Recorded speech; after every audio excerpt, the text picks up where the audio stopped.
Welcome to Making Pondo and Talking Pondo. Talking Pondo is a podcast where we pick out 2 movies each week and talk about them in detail. Making Pondo is a podcast where we talk to people we've made films with and we discuss all their experiences on set.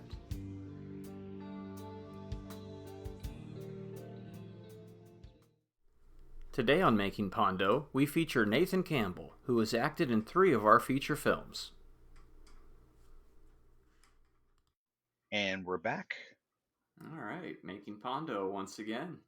Yes, sir. Here with the great Nate Campbell. Yes, this is a first for Making Pondo, where 2 of us are actually in the same room with each other while we're recording. Reminds me of the old days of doing TV in the studio where people would show up and you'd talk in person. Well, thanks for having me on, guys. I appreciate it. Yeah. Yeah, we're excited to have you. Should be good.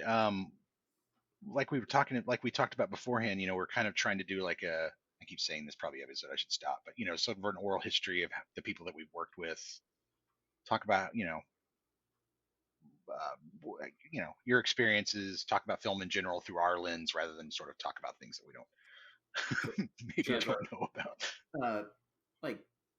We decided to do the podcast talking about the movies we've made because we made those movies and we know what it took to make them, as opposed to talking about other people's movies where we're just speculating on how it might have been done. Right. No, I mean, you're bringing the experience. You're showing how it is made. Exactly. Yep. Universal experiences. I figure, making a movie is making a movie is making a movie. You just have different budgets and different issues, but a lot of those issues can overlap. So that's what I'm hoping people take away from the pod, that even if they don't know us or any of our movies, odds are they don't, and then they can listen to it and hear, oh, well, I've been on a set and we've experienced similar things. That's like Dennis Hopper said, it's as hard to make a good movie as it is to make a bad movie. That is definitely the truth. Experiences is part of the human condition. Yes. So we like to start things out with asking everybody, how did you start working with us? How did you find us?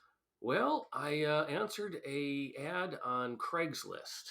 I tried once or twice before some local shoestring budget auditions, and so I didn't really have much in the way of experience in any way, shape, or form outside of some high school and middle school plays and role-playing games. I really hadn't done anything before, but I came to your audition, Marty, and part of the bit that you had me read involved a physical pratfall, which this was for writing Fren-Zee. Yes, right? Yeah, this was back. I remember that. Yes. And everyone else that had come and read for you didn't do the pratfall. They just acknowledged that was part of the line, or just didn't at all. I made sure I added the pratfall, and to the point that you thought I had actually tripped and hurt myself. So I guess you came back to Cliff or whoever at the time and said that, this is probably the guy, because he committed to do the physical humor as well, and he sold it. So I'm glad that worked. It's a trick I'm gonna have to use in the future, hopefully. Yeah, I want to say we looked at what, 5, 6, 7 people probably tape of that many. But it was more than just a couple, and I remember being kind of like, oh, okay, here's the guy, because I mean, he obviously committed enough to do the pratfall that nobody else did. Mm-hmm. Everybody else was very straightforward and just going through it, but Nate was already as if he was on set. Like, I was practicing it. I saw that, and I thought that gave me an opportunity to do some acting, to show that I'm not just reading from a piece of paper here. I can make a character alive. That's, I'm glad that came across. Yeah, Nate was our Cinderella story. He hadn't had any prior professional acting experience, so it was like a zero resume. Yeah, and then we just saw the raw talent and went, yes. Yeah, and now Nate's done 3 feature films with us since you then. keep asking me to come back, so I guess you really like me, and I appreciate that. They really I love the idea that we found our Cinderella on Craigslist. Yeah, back when you could do that. Oh my God, I've got some Craigslist stories, and not all of them about this. Yeah, that was like an 08, right? Late 08. Yeah, back when you could do such a thing and get actors on Craigslist. I mean, I think you still can, but nobody uses it. Yeah, it's not like it was. No, I remember we put that ad up, and very next morning, my answering machine. Remember answering machines? It was filled with like 15 messages, and the first one, Reb. Reb. Yeah, remember he was what was the name of his character? The bum outside. Merle. Merle. Yeah, he was the first Yeah. one to respond. Yep. Yeah. Is he still around? No, he passed maybe 2 years after. He didn't even get to see the movie. That's Yeah, a we might shame. have been one of his last things. Tons of uncredited acting roles in westerns in the 40s. So God knows how many movies that guy was in. Wow. It's crazy. Yeah, he turned out to be a real character. Mm-hmm. Huh. I loved when we stuck him in the limo with everybody. Yeah. It was like we just kept driving everybody around in that limo. It's like, well, let's get the money's worth out of it, and you That all was pop great. out of it. Right. I love the fact I forgot my shoes, and we were like, you know what, just roll with it. It's fine. Yeah, we're not showing your feet. Yeah. No, you did show my feet. Oh, we did. That's what made it funny. Oh, perfect. I'm going to have to look at that next time. Yeah. Writing Fren-Zee, hopefully soon to be actually released instead of being one of those lost films that's just stuck on a shelf somewhere. I thought I'd be the biggest clown coming out of that car, but no, Merle definitely took the No, he stole that moment. He really, the small minute he's on screen, he really stole his moments. He really did. Yeah, he shined. Mm-hmm. Well, I mean, I know you've just done, the 3 acting roles and then the 1 role in the Jean the Alien. Well, there's more than 1 role in Jean the Alien Chronicles or interviews. Yeah, but if there was something other than acting in film, what would you be interested in doing if there is anything? I haven't done anything to pursue it, but I've always found the photography aspect really fascinating. Getting like really still nice photography, not just still motion too, but like I like a really well framed shot.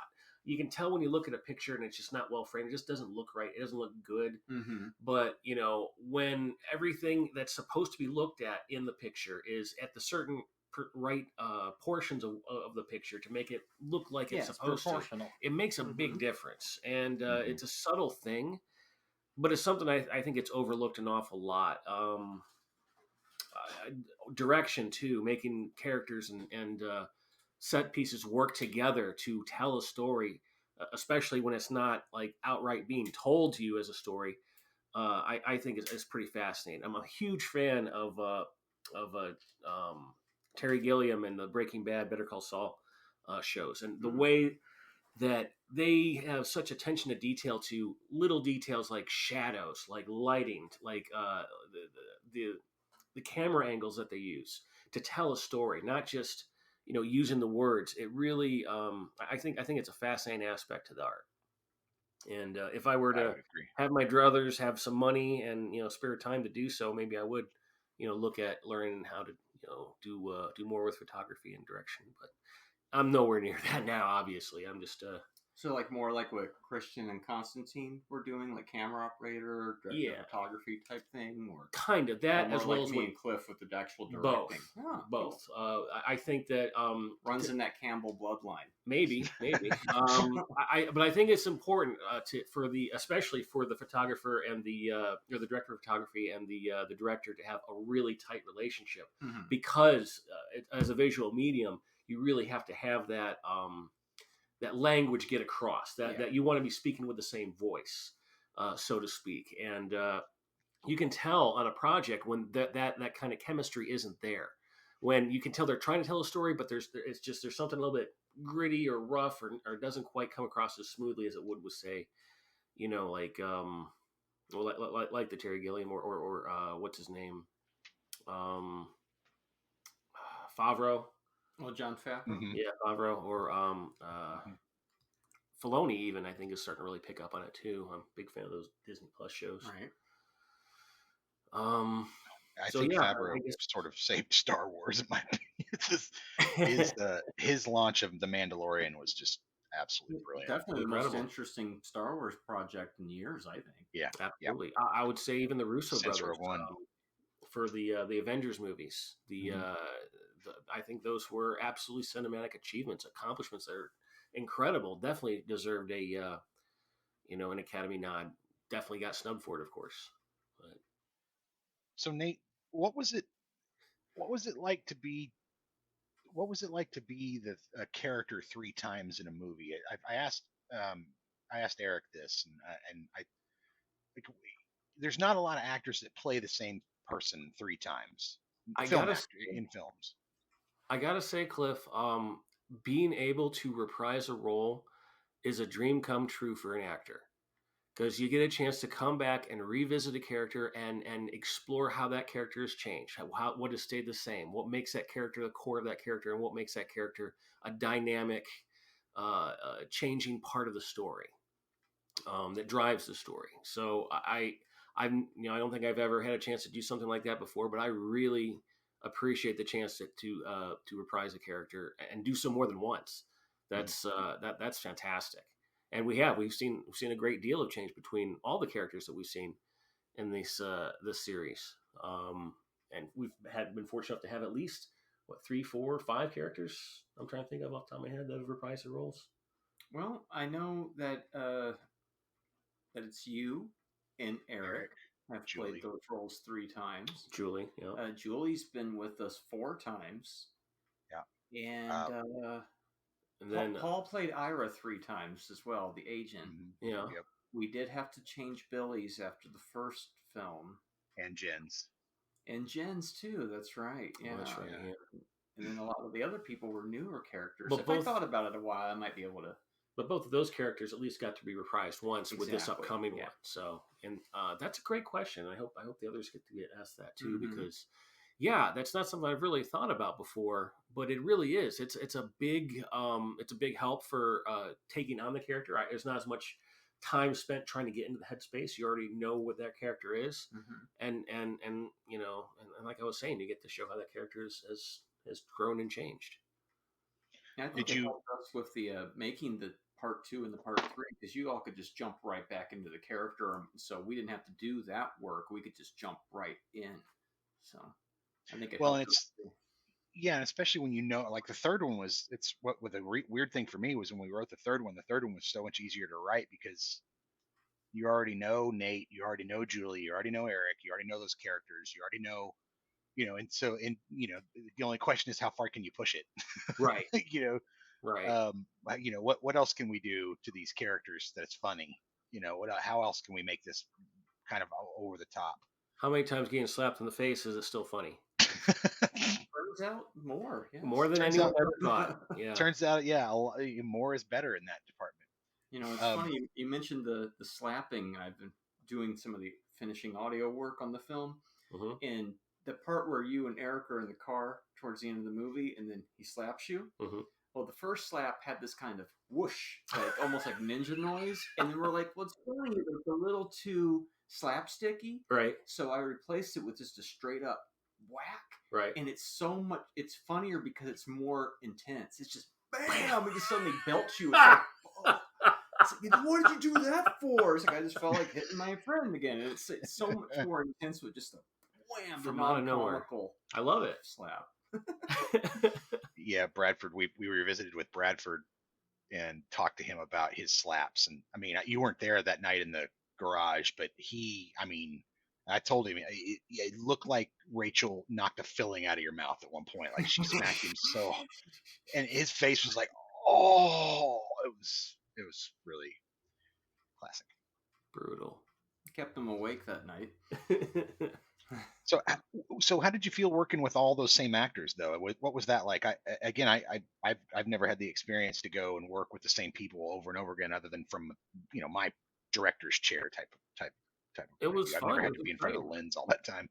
It was knowing some of the people you worked with and knowing that you're going to get a chance to work with them again, knowing that you've had a past positive rapport and be able to carry that forward with, and anticipating, looking forward and hanging out with your friends in between shots. Yeah. Shooting the shit about this, that, or the other. It's always been it's been like looking forward to another season of a show. Like you're on a cast with a television show. We really could, if you want to take these movies and chop them up into smaller episodes, we could turn them into seasons. And that's a great way to put it. Yeah, like looking forward to seeing your old whatever show again. That's a great way to put it. I feel like that every time we get the same crew back on set. It's like, oh, this is gonna be fun. And even if we make a completely different story, if we're bringing a bunch of the same people back, you get that same feeling. You know? Yeah. Same Yeah, you flavor. gotta have them around at this point. I feel like it'd be bad luck if we didn't. It's the Pondo family. Yeah. Exactly. Once you're in, you're in. Uh-oh. Like Broken Lizard, huh? Uh-huh. Exactly. So Well, they had what a else? good crowdsource for Super Troopers too. That was a few years ago. I saw that came out, but yeah, that was just been a minute. Wasn't that earlier in the big successes of crowdsourcing? I can't remember. Yeah, that was that was a while back. Yeah. I didn't think they would need to do that. I thought they were already right. Yeah. Where's the money? Yeah, everybody's gotta scrounge where they can. It's a damn shame, man. Those guys deserve a job. Is there a dream role? Oh my god! Like what or what type of genre would you like to make if you had your pick? If that's an easier way. I would die to play a Jedi. I would love to swing around lightsabers on screen, be in a lightsaber duel. I have competed in actual no shit full contact lightsaber tournaments and dueling. I ran a dueling club. I love lightsabers, man. I would love to be a Jedi on camera. I want to do that as part of my role for the not the role. What do you call it?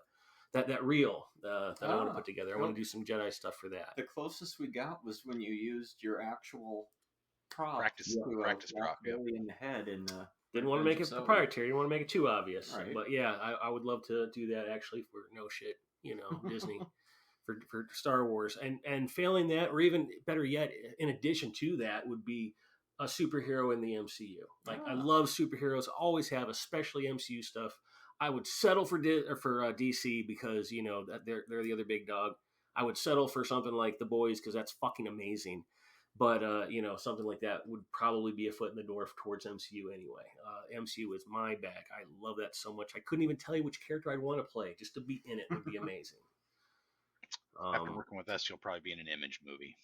Oh, I don't know if that's a good thing or a bad thing. That's why I said it. Which character? Who would I be in the Image universe? Overkill. Who do you think would be a good one for me to do? Pitt. Is Pitt still Image? I can't remember. Ooh, yeah. They could probably mock you up pretty good for Pitt. You got the body type too. Oh yeah, big dude. Big shoulders, and big body dude. Yeah, ponytails already there. Maybe the Max. Yeah, the Max. Yeah. Oh, the Max. Man, I forgot about the Max. The big old teeth thing. Yeah. I forgot about the Max. Shit. But anyway, yeah. As far as the dream role goes, it'd probably be. I would love to have a character that they could make I would love to play a character that they could make an action figure out of. Nice. To have my own action figure would be pretty rad. We're working on those CBD action figures. For a little while. Even if it's not CBD, it'd be down the road. Pete with action cell phone pose or something. Yeah. Well, yeah. Pete with practice sword that he hits there. Throwing action. Yeah. Leave ho action. Yeah, I love it.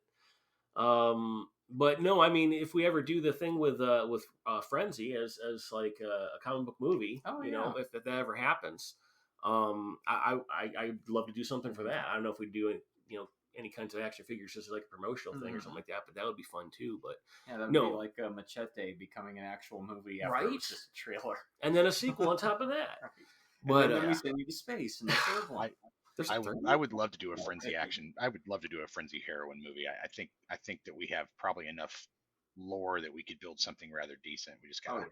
If you ever do, I would love to play either a superhero or supervillain in something like that.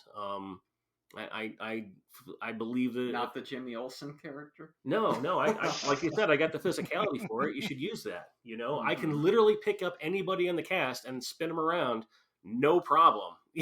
That's not just saying like as a stunt. It's just I physically have that ability. Let's use that. Mm-hmm. So I have a kind of a weird question here. So, what's your favorite feedback that you've gotten from a director? Do you have any? I know you mostly worked with us, but you've been in a few other things there. So I'm curious if there's been like just a certain amount of feedback that you've gotten from a director, and how do you like to receive that feedback? Do you like a talky director who's in your face, or do you prefer somebody who kind of stands back a bit and lets you work? I was actually talking with Marty about this a little bit ago, and I gotta say there was there was at least one, probably more than one moment where Marty told me in a certain tone of voice, "As it's written, please." and it conveys so much, or at least I don't know. It conveyed it to me that, look, man, there's an awful lot of people that are working here. Everybody's getting tired because we've been on set for a while. We all want to go home. And the more you're fucking around on set and not doing it and trying to do your funny ad libs and whatnot, the less, or the longer this is going to take. So, let's get this over with. All right.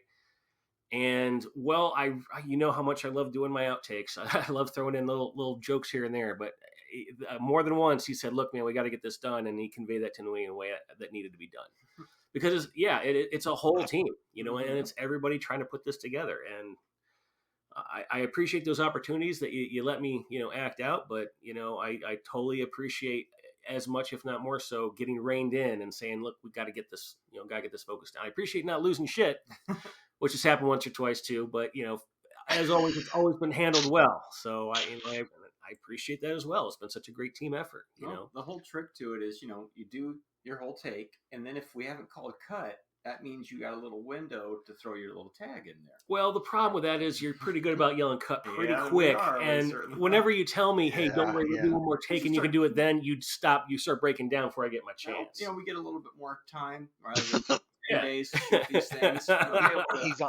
He's onto our tricks. I knew. So that's why I started doing a clean one, then a joke, and then another clean one. That's what happens when you work with people over and over again. They figure out all your tricks. Yeah, they figure out all your tricks. One of my favorite behind the scenes moments is, and I have clips of it, is when we're doing Revenge of Zoe and we're in the cafe and you've brought a list of one-liners. I was going to mention that, yeah. And so we kind of did a pre-check on them, and I remember you fired one off that I was like, "No, I didn't approve that one." Like, "Yes, you did." I'm like, "No," and I walked over and the cameras are still rolling. I pointed out to me, you go, "It's that one there," and I just scratched it out with my pen. Walked away.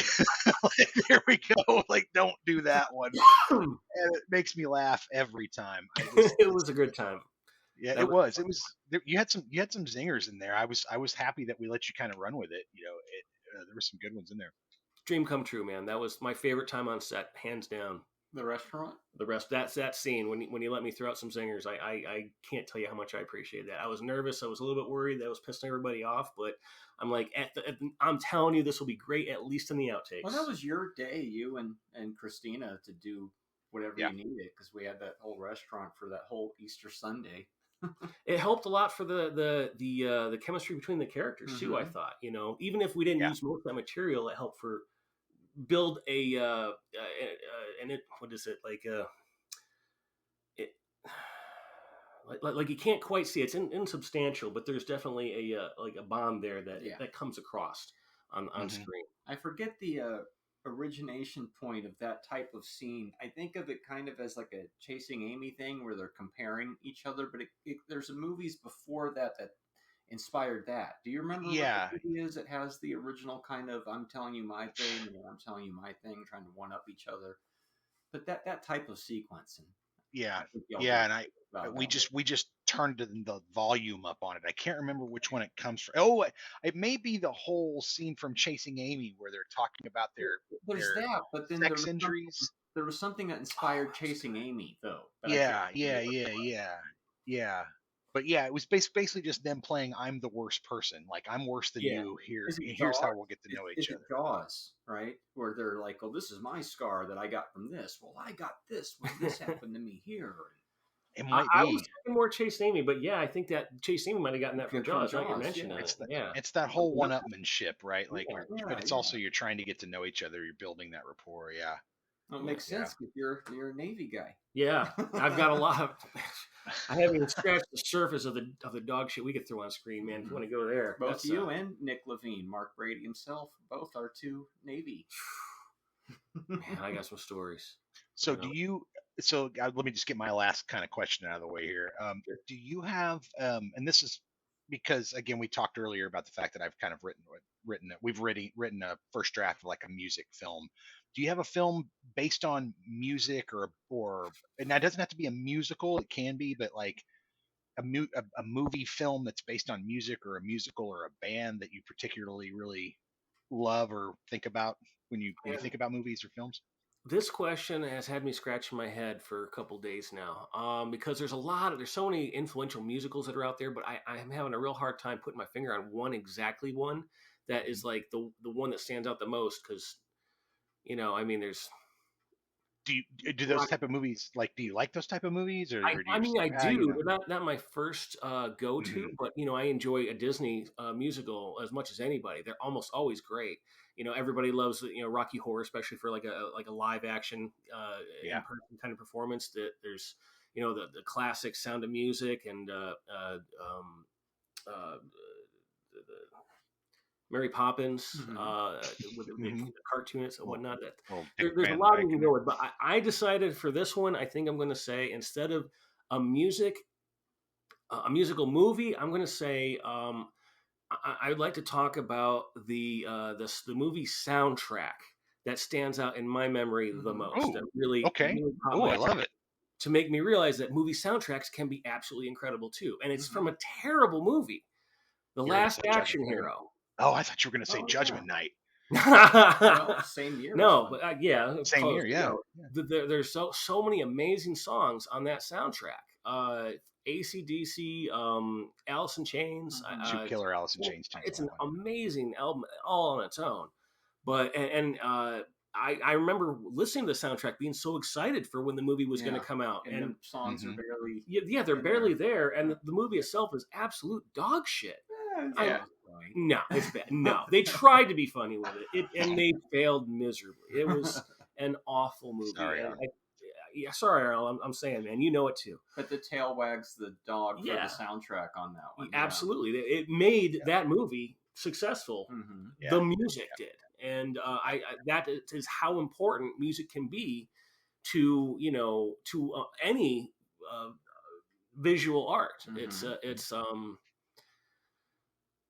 That's one of the reasons the Party Animal, I think, hits like it does and did for us early on. That movie's got a great soundtrack. Yeah, if it didn't sure. have the soundtrack, we wouldn't even have given it a Wouldn't even give it another look. It would have just been a really, bad movie. But the Sure. soundtrack just elevated it to something that was kind of this really bad but lovable comedy. There was something about those 80s movies where they do the montages with just the right fucking pop songs from those time period where it's just, Oh, dude, the all skip the rope scene from Vision Quest with lunatic fringe is a perfect example of that. Right you can see we try to emulate that as well. Sure. Absolutely. The Crow, another example of an excellent movie soundtrack. A much better movie compared to Much Last better Action. movie. But Well, they were really trying to cram those soundtracks out in the 90s, the Empire Records, It all was that working. stuff. It's like, who's popular right now? You're going right on the soundtrack. Right on the soundtrack. Yeah, it's and they've done a lot of it since then too. The early Marvel movies that made a habit of it. They had an amazing soundtrack with Daredevil. Mm-hmm. The movie that was one so-so. hit song, right, where they Yeah, try to root it with the Evanescence. Yeah, they had two Evanescence songs in that or one. like would Chris Cornell do like yeah. Hulk song, or was that? I don't. Yeah, I think he was. No, it was Velvet Revolver. I never. But I they don't do that remember with that the one. Bond movies too. It all kind of goes back to that, where it's like we got to get some popular singer to do the Bond theme song every time. And Chris Cornell did it. Yeah, that's right. Yeah, Jack White, Adele. Yeah.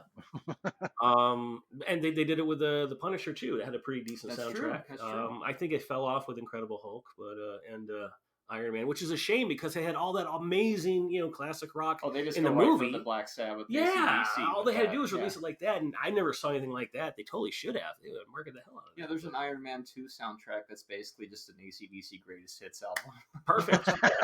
If there isn't, there should be. Yeah.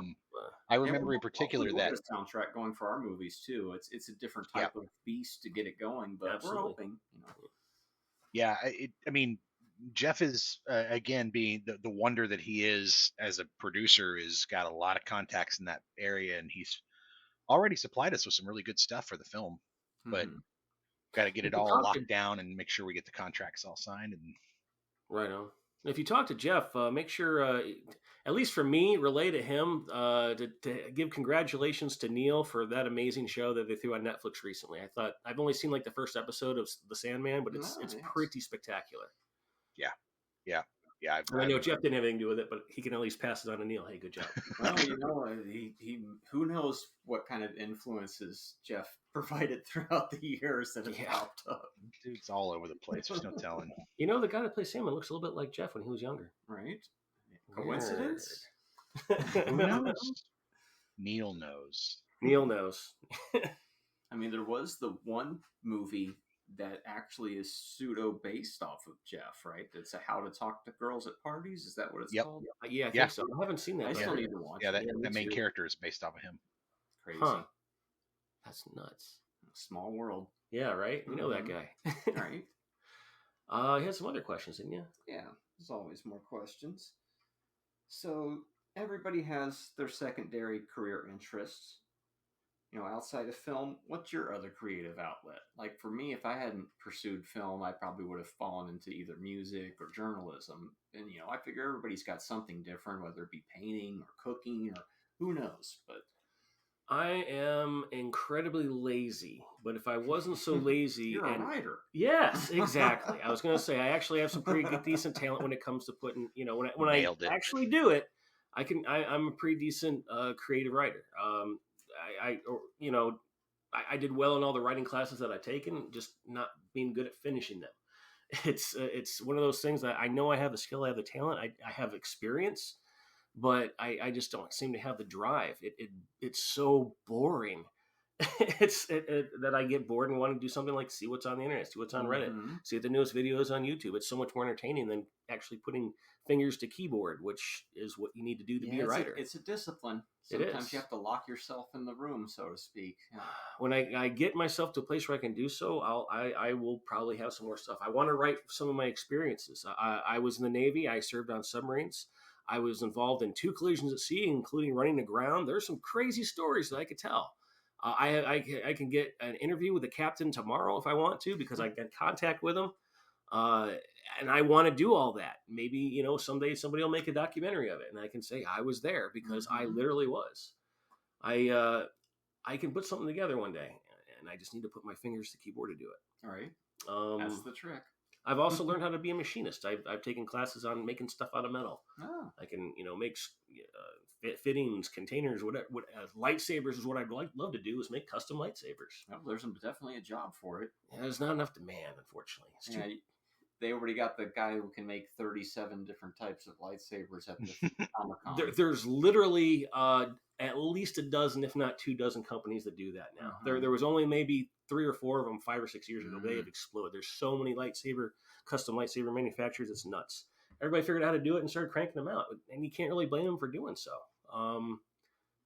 The electronics have gotten amazing on them. They're so fucking cool. It's like they stepped right out of a Star Wars set when you use these things now. You're just going to have to make an actual one to compete. That's the only thing they haven't done yet is, I guess there's some crazy fools on YouTube that have made things that can actually cut through steel, but I think they're pretty dangerous to use. They end up burning off their eyebrows half the time. Yeah. Well, it's the hazards. You have to go through that in order for the progress to happen. Indeed. I mean, whatever needs to be sacrificed so that I can have a fully functioning lightsaber, I say we sacrifice immediately. Right. It should happen. But, neither here nor there. There's always little bits of metal that can make your life easier without you even realizing it. And knowing that I can do that, I can always get a job if I need to, making stuff like that. That's a decent, somewhat creative outlet that I can fall back on, I hope. We touched on this a little bit, but do you have any favorite moments from sets that you'd like to share? I can think of a few. Well, there's quite a few that were great. The montage scene memorable at Charlie's was always a good time. The handcuff scene at Charlie's place before that, back in writing Fren-Zee. Yeah. But I definitely got to say the favorite is what we mentioned before, was that the restaurant scene. The date night was probably the best. From Revenge of Zoe. Yeah. I always think back on locking the keys in the car. Yeah. While it's still running.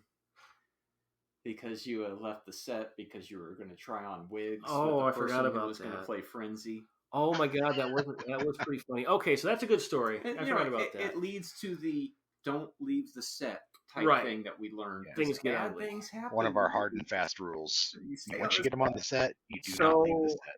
I was trying to pitch this girl named Jane, who I had a big crush on, but trying to get her into the movie too, because we were looking for a girl, That's true, we an were. attractive woman who could play Zoe, and I felt that this woman, who's in the right wig, could play that character. She had the physicality for it. So, and I knew that down at the nearby mall, there was a kiosk that had a wig store, or a kiosk with 100 freaking wigs there.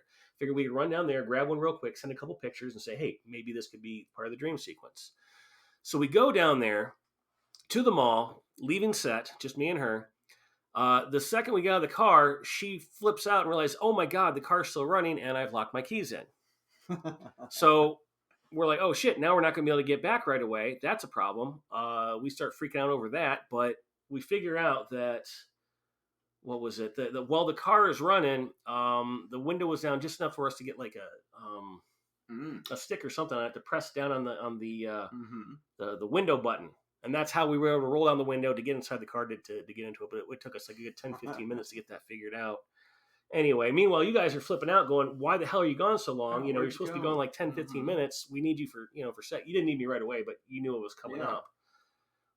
We got into the store. We picked a couple of wigs, sent you back pictures. You were all pissed off and said, no, didn't really care anyway. I was like, what are you doing? We just need to shoot a scene. Got all figured out, came back. I think we still had time too. I think we managed to pull everything off, But it had a happy ending. It's just, it was kind of sketchy there for a minute. So bad time management on my part. I mean, and that, dear listeners, is why we do not allow our cast or crew to leave the set when we shoot a film. Once you're inside the set, it's okay, but even on the perimeter of the set, weird shit can happen. Because you remember when we were in that park for the memorial sequence for writing? That was writing, right? Yep. Jeez, get them all mixed up.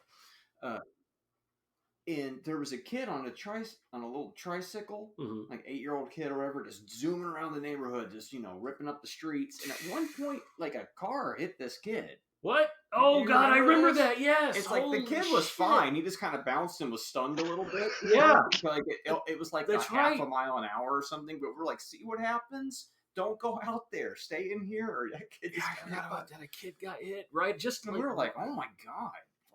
And of course, we had to deal with the guy who would always turn his lawnmower on when we'd call action. Oh. I think people do that stuff on purpose sometimes. It starts to feel like it, like, oh, fuck you. Well, unless you've been on set, you don't understand the timing of sets quite as much. So they see people standing around and think, oh, well, I've got time. They're not realizing that everyone is getting ready to, click the things and start, click the clappers and start recording. Or like a motorcycle would drive by or just, So they think they're trying to do us a favor by doing it then, not realizing that's the exact time we need them to not.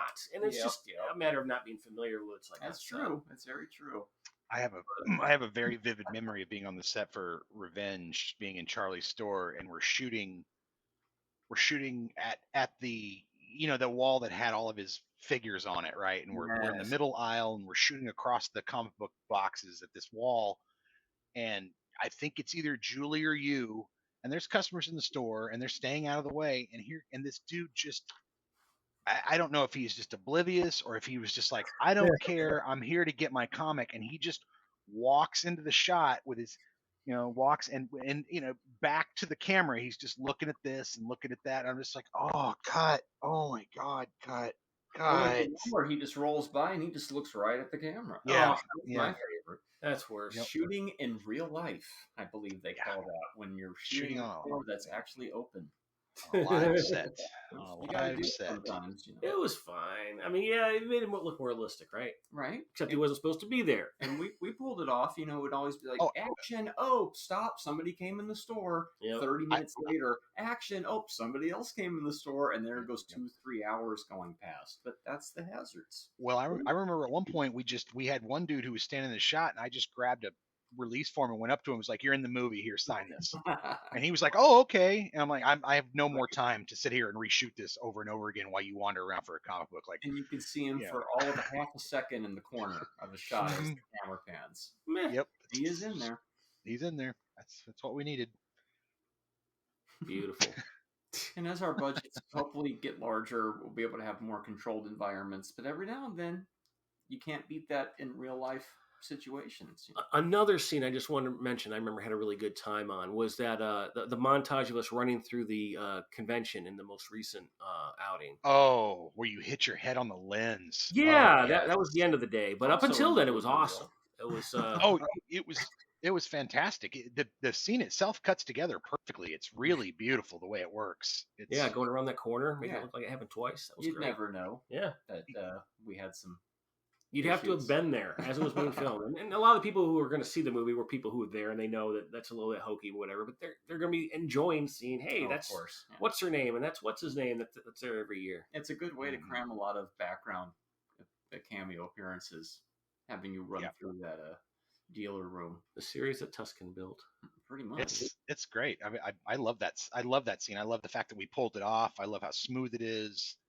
I love how we shot it. You know, we've got a kid literally laying down in between convention tables, and he's looking at a monitor with a follow focus wheel, and he's the one doing the focus, and he's laying on the ground just watching everything, and he's pulling focus, and then here come this camera on the gimbal, and then of course we get to that one scene where he just rums the damn camera right into your head, and I thought, oh, finally an injury on set. Here, it's finally happened. You know? Yeah, that was my fault too. I knocked over a book and I was trying to put it back on before he caught up to me, and right there you can see the little hesitant. He's like, "Whoa!" and whack, wham. Yep. Yep. Yeah, it's a good smack too, man. I was pretty sure it was going to split your forehead open, but it did. Did it? I thought it was just like a really nice little dent, but I'm pretty sure it was a scratch on it. Yeah, Nick, did we put like some makeup over it? I think you did. Yeah. So you wouldn't... Wow. Yeah, that was fun. Good times. Yeah, that was Alex, right? He only could work with us at the Tuscan shoot, and he was unavailable. But it would have been nice to had him for the full shoot. Alexander Lim, right? Didn't he? He was our focus puller at Tuscan. Yes, that's right. Alexander Lim. Yeah, that's right. Yeah. That was a good camera crew, man. They really Constantine and Christian really strived to get it, and they did. They really shot the hell out of that thing, I think. There's several shots in it that are just absolutely gorgeous. Yeah, that's a nice thing about this pod is eventually we hope to talk to every cast and crew member we've worked with on all of our movies and bring repeat guests back as well. You know what scenes were always fun were the ones where I got slammed down on the ground somewhere, because like we always had a mat, you know, so it wouldn't be bad. I was wrestling, I know how to tumble, you know, I can take a hit, you know, no biggie. But it always, the way you were able to film it always made it look like it had such impact. Like you just went wham, like a tombstone right down, up like nothing. John choke slamming you to the ground. Yeah, it hurt you. Like it's hilarious, and those were always fun to just, you know, to film too. Those scenes when we got a chance to do stuff like that. Mm-hmm. Yeah, I can remember somebody saying, "Hey, why don't you put him up on the shelf here, and then have, you know, Eric get on top of him, and we can shoot it and make it look like it's coming up from the ground." And I was like, "Oh, that was my suggestion." Oh. Yeah, that was you. Oh, that was you. Okay, that was a great idea. It was to get a better angle that way. And yeah, you'd never know that you were up higher for that. I mean, you wouldn't even have the. That was perfect. Feeling. That was perfect. Yeah, it was great because when you fell down. That was one of our additional photography. You know, it wasn't really like second unit or reshoots. It's stuff that we hadn't shot yet. And Bobby laid that shot up so perfect where you cannot see the crash pad. It's just under the bottom of the shot. So when you come tumbling backwards, you're just fearless because you know you're just going whack right on that pad, and it's pretty good. Perfect. Yeah, it was perfect. Yeah, you really I like really physical committed. humor. You committed to that big time. I enjoy physical humor, always have, and I'm glad to be able to be that for you guys. You know, be able to add a little bit of physicality to the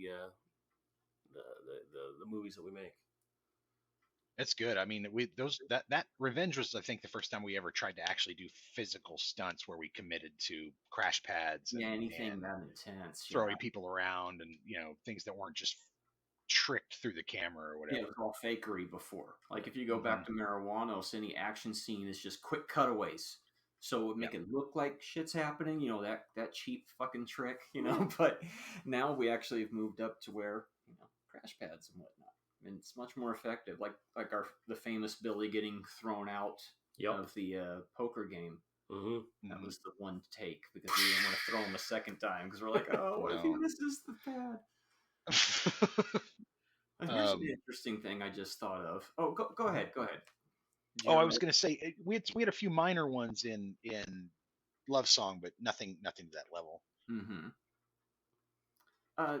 There was one where you threw me on the I think Eric throws me on the ground when we're doing a signing.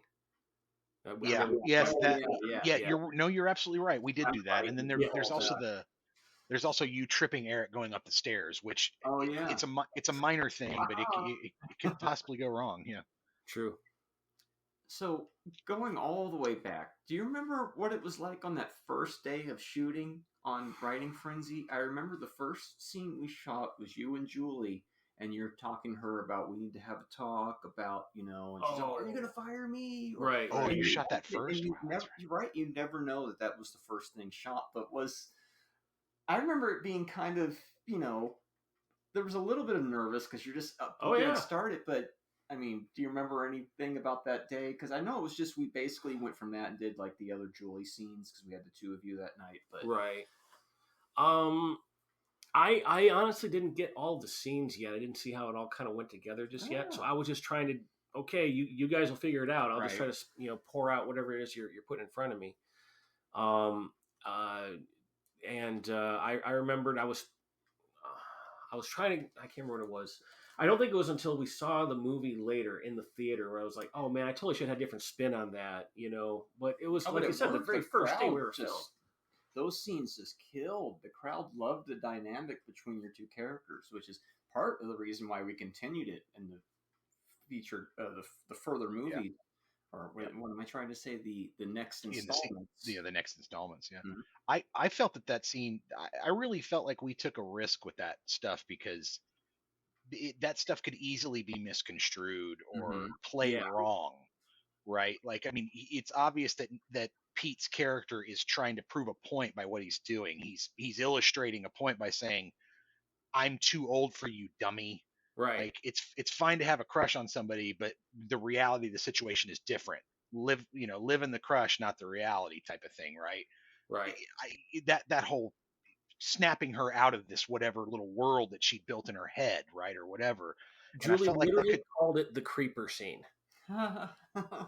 We're doing the creeper scene. I'm like, okay, I guess that's what we're doing. Oh shit, I look like a creeper already. And until we played it for the audience that first time, and they just were laughing so hard, it was like, oh, they get it. It pulled off right. Yeah. Yeah. It was, for me, it was probably like in that moment, I was like, is this where like we go over the line in the film, right? Like right. And I there's nothing to me that's over the line, but if somebody looks at this the wrong way, then it's quite possible they're like, what the hell? That's why I played it like that, because I didn't know. I didn't know if you were trying to get me if this was a hitting on her or if this was a joking thing. No. So I kind of played it halfway so it can be like, I hope they can interpret it how it needs to be. Yeah, and that was the whole idea, was like kind of making the audience uncomfortable and then turning it on them, right? Like, oh, okay, I see where you're going. It was a dangerous thing, and the fact that you committed to it and did it was big. I mean, it could have said, hey guys, what the hell's up with this? I didn't know, man. I just answered the call off of Craigslist. I figured that's what I was getting into. And we do a different take on that in the Love Song with the whole Tanya and Adam, where she sort of has a crush on him, but it's more of just she admires his salesmanship, which is funny because he don't even know what the fuck he's doing as a salesman. But it's like we're revisiting that whole type of storyline with those other characters, as you'll see at a film festival near you before long. Looking forward to it. Or a streaming, and hopefully on Tubi soon. And that's listeners, if you're wondering where Writing Fren-Zee is and where the Love Song of William H. Shaw is, we're hoping to get them onto Tubi and other platforms for you just as soon as possible. Yeah, but for now, you can go back to Tubi and watch Revenge of Zoe once again and enjoy it all over. That's right. Because we know you've already watched it once, right? Yeah, watch our buddy Nate Campbell take them smacks in the face. Get smacked in the one face. of my favorite outtakes of all time is Eric slapping you, and at one point you're like, no, it's fine, and then he does it again, and you look at me and go, at one point you're not kidding. Yeah. And I said, go ahead and smack him again. That's terrible. I'm so sorry. I know, man. I figured, well, it's a small price to pay for humor. It was hilarious, and honestly, I think we used the slap. It was one of the next to last slaps we got. I think that we used, if I'm not mistaken. I could be wrong about that. Yeah, who knows? You'd have to look back. Yeah. Yeah. I thought Love Song didn't have as many slaps as Revenge of Zoe. Same here. It probably doesn't, but boy, is it close. Yeah. Especially once you get to the Foley stage and you start putting the slap sound effect in, then it's real obvious. It's like, oh, slap, punch, wow, whoa. And it's like, oh, okay, so that is present in the movie. Okay. Did you think, oh, we didn't put that in? No, it's there. It's there. Nice. Nate, it was great to have you on, buddy. I really appreciate you taking the time out to come on the show. We never got to hang out anywhere near as much as I wanted to. I'm sorry, dude. The last time we were out here, this. We were supposed to get together and smoke and have a good old time, but my wife she was fed up with, me spending so much time away already, and that's not a problem anymore. So let's get together and hang out. It got weird towards the end of that shoot, right? Because you got sick, and we didn't know if you had it could have been the thing. Fortunately, it wasn't, but yeah, it was scary. We were talking to Bradford, and we were kind of laughing, like we probably just could have shot the rest of the movie. Yeah, fine. But we at the time we didn't know. Yeah, and I felt bad even we had gone that far. Yeah, because we were so close. We were already screwed. Yeah, but at least we got it done. I'll hear, like, as an aside, I listen to a bunch of film podcasts and stuff, and 2 of them I listened to this week. We're talking about, oh yeah, we had to come back 9 months later and shoot that other coverage, or we came back a year later and shot the reversals. And I'm thinking, see, God. It's not just us. This should happen to everybody. Yeah. Reversals a year apart. It's like Fantastic Four stick. Yeah. Well, I mean, we were when we stopped shooting Love Song, and we chose to stop shooting at behind that liquor store. Luckily, we stopped, and we really thought about how we were going to place you guys and how we were going to shoot it so that it would look pretty seamless. Yeah, you would. And I don't. No. Other than the lack of a full master with all of you guys in it, we shot separate, 2 and 3 masters instead. 3-person and 2-person masters, and then over the shoulders to tie it all together. It goes by so fast, and with the rest of the movie looking like it does, you can't tell. Yeah. You just can't tell. I don't think anybody will notice it. Mm-mm. I really don't. And if they do, great, good on them. Like you found the spot. Yeah. Good job. Yeah, you win the prize. Congratulations, you picked my movie apart. What do you want? A prize? Here it is. I'll hire you on the next set. There you go. Make your continuity guy. That's right. Then it's your fault if it happens. No, it's your fault. Guess what? You get rewarded with a job of maintaining continuity in the future. And then when you screw up in the next movie, you're on fired. The panel, and then a guy in the crowd says it, we turn, you go, look what happens. See? Yeah, we'll drag you on stage and let him throw popcorn at you. Good time. Oh man. All right, guys. Nate, again, it was great to see you, bud. Likewise. All right. Good to see you. Thanks, guys. We'll see you. All right. Peace. Bye-bye.